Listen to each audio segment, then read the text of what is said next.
अस्सलाम वालेकुम जुले नाजरीन, उम्मीद है आप सब बख़ैर वाफ़ियत के साथ होंगे।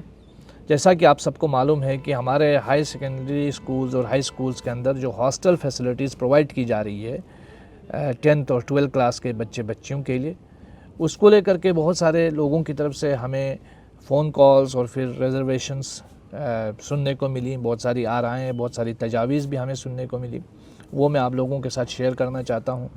एक ये कि जो हमारे स्कूल्स की बिल्डिंग्स हैं उनका इंफ्रास्ट्रक्चर है कि एज सच बोर्डिंग के लिए नहीं है। ये बात हम सबको मालूम है। जिस तरह हम अपने घर बनाते हैं विंटर में रहने के लिए, वैसे हमारे स्कूल्स नहीं बने हैं।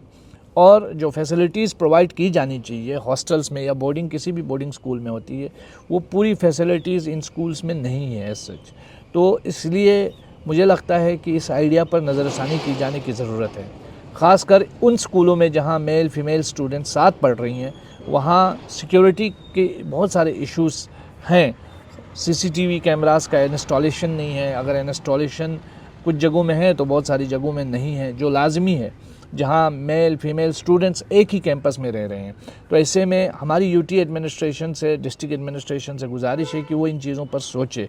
और जिस तरीके से हेड ऑफ इंस्टीट्यूट को 100 रुपये दिए जाते हैं पर स्टूडेंट, या फिर अभी विंटर में उसको 200 किया गया है, तो मान लीजिए अगर किसी जगह 5 स्टूडेंट हैं तो कुछ भी नहीं बनता उनका पैसा। तो उनको काफ़ी मुश्किलात का सामना करना पड़ेगा, क्योंकि उनका हीटिंग का, रहने का, खाने का, पीने का, पढ़ने का सारा इंतज़ाम उन्हीं पैसों से किया जाना होता है। तो मेरी गुजारिश है यूटी एडमिनिस्ट्रेशन इन इश्यूज़ पे सोचे, ख़ासकर सिक्योरिटी से रिलेटेड इश्यूज़ पे सोचे। क्योंकि अभी हाल ही में एक सोशल मीडिया में एक वायरल एक मैसेज को लेकर एफआईआर भी लॉन्च हो गई। अगर ये सीसीटीवी कैमरा होते इन स्कूल हॉस्टल्स के अंदर तो दूध का दूध, पानी का पानी होता। वैसे भी हमारी ये रिक्वेस्ट है, जिस तरह का हमारा कल्चर है, जिस तरह का हमारा एक सोसाइटी है, उसकी सेंसिटिविटी को मद्देनज़र रखते हुए हमारी ये अपील है कि मेल और फीमेल के लिए अलग कैंपसेस का इंतज़ाम किया जाए तो बेहतर होगा।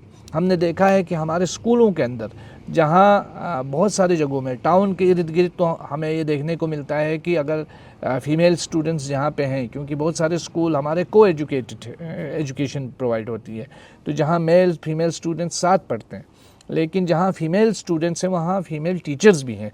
लेकिन दूर दराज के इलाके, दूर दराज के स्कूलों में ये चीज़ भी है कि जहाँ फ़ीमेल स्टूडेंट्स तो हैं लेकिन टीचर्स नदारत हैं, टीचर्स नहीं हैं।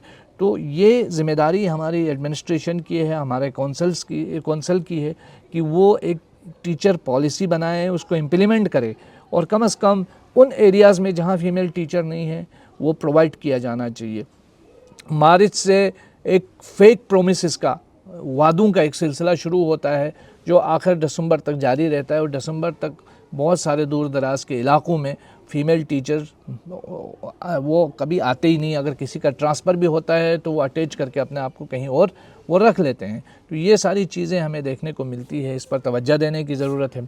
दूसरा ये कि हम ये भी देखते हैं कि जब से सीबीएसई बना है, सीबीएसई को इतना बड़ा मसला इशू बना के पेश किया जा रहा है कि स्टूडेंट ऑलरेडी जो है वो अपने आप को हरा देते हैं। तो इतना बड़ा इशू बनाने की ज़रूरत नहीं है। हाँ, ये बात सही है कि जो 10th और 12th क्लास के बच्चियों पर हम जिस तरह फोकस कर रहे हैं, उस तरह हमें लोअर क्लासेस के बच्चियों पर भी फोकस करने की ज़रूरत है। और अगर हमने सीबीएसई पैटर्न में को अगर फॉलो किया, फॉर एग्ज़ाम्पल फॉलो किया, तो हालांकि जो सीबीएसई के नॉर्म्स हैं, उन नॉर्म्स को हम हर जगह फुलफ़िल नहीं कर पा रहे हैं, और एक अजीब तरीके से हमारे ऊपर सीबीएसई थोपा गया है। हालांकि सीबीएसई से हमें कोई बैर नहीं है, लेकिन जिस तरीके से हमारे ऊपर सीबीएसई डाल दी गई है तो वो बड़ा एक इलॉजिकल तरीका है। वरना सीबीएसई के थ्रू अगर हमें एजुकेशन प्रोवाइड होती है, ख़ासकर हमारे अभी न्यू एजुकेशन पॉलिसी बनाई गई है। न्यू एजुकेशन पॉलिसी में जैसे निपुण भारत जैसे प्रोग्राम है, जैसे कोग्निटिव डेवलपमेंट जैसे प्रोग्राम है, इन प्रोग्राम्स को जो है जल्द अज जल्द जो है सही मानों में इम्प्लीमेंट करने की ज़रूरत है। जो पढ़ाई का तरीका है वो भी एक ट्रेडिशनल तरीके से हमारे स्कूलों में जारी है, उसको चेंज करने की ज़रूरत है, उसके अंदर रिफॉर्म्स करने की ज़रूरत है। इस तरह के कॉस्मेटिक स्टेप्स से वो नहीं होगा। एक बेसिक रिफॉर्मेशन की तरफ जाना, रिफॉर्म्स की तरफ हमें एजुकेशन डिपार्टमेंट को जाने की ज़रूरत है। पंक्चुअलिटी के साथ टीचर्स प्रोवाइड हों, हमें हर स्कूल के अंदर टीचर्स की ज़रूरतों को पूरा किया जाए, जो फैसिलिटीज़ है वो प्रोवाइड की जाएँ। तो मुझे लगता है ये हॉस्टल्स की ज़रूरत भी नहीं होगी।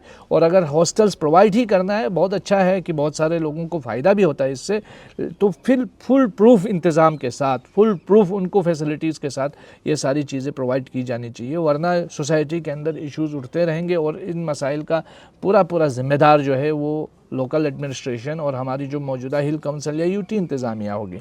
यही हमारी गुजारिश है और उम्मीद करते हैं कि जो हमारा हिल काउंसिल है, जो हमारा एडमिनिस्ट्रेशन है या फिर जो हमारा काउंसिल है, वो इन तमाम मसाइल की तरफ नज़रसानी करेगा और इसको एड्रेस करने की कोशिश करेगा। बहुत बहुत शुक्रिया।